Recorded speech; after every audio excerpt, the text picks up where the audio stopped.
présent dans la compétition du combat des maîtres 2023 des 12 coups de midi ce mardi 4 juillet, Cyril surnommé affectueusement Schtroumpfy a fait de tendres confidences sur sa nouvelle vie.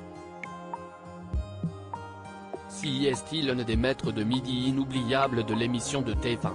Arrivé sur le plateau des 12 coups de midi en 2011, celui qui est surnommé Schtroumpfy avait remporté 356 186 € de gains et de cadeaux en 71 participations.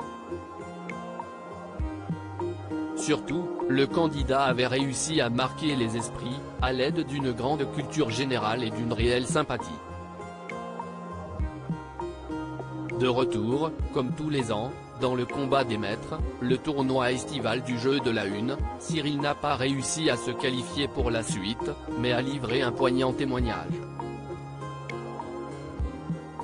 J'ai quitté mon job, Cyril dit Schtroumpfy, les 12 coups de midi, a déménagé et changé de vie battu par Stéphane, le grand champion de l'année écoulée. Lors du premier duel de la journée, Cyril a bénéficié d'un joli cadeau de la part de Jean-Luc Reichmann, les images de son premier passage.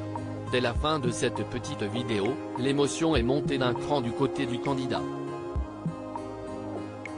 Après le petit pépin de l'année dernière, on a décidé de tout changer, commence-t-il. Pour rappel, le concurrent avait raconté, lors de la précédente édition du tournoi des maîtres de midi, avoir fait un petit burn-out. Parti vivre en Dordogne avec les siens, Cyril explique vivre une nouvelle vie depuis l'année dernière. J'ai quitté mon job, précise celui qui était journaliste et écrivain.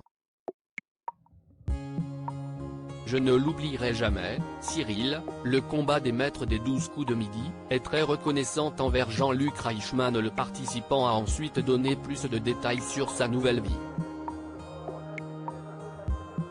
J'ai monté ma petite entreprise où j'écris pour les autres. Elle s'appelle Prête-moi ta plume, a-t-il déclaré, visiblement ému. Après ces explications, Cyril n'a pas manqué d'adresser un bel hommage à l'animateur du jeu. Je me rappelle que Jean-Luc, tu étais un des premiers à être mis au courant. Tu m'as dit, si je peux te mettre le pied à l'étrier, je le ferai.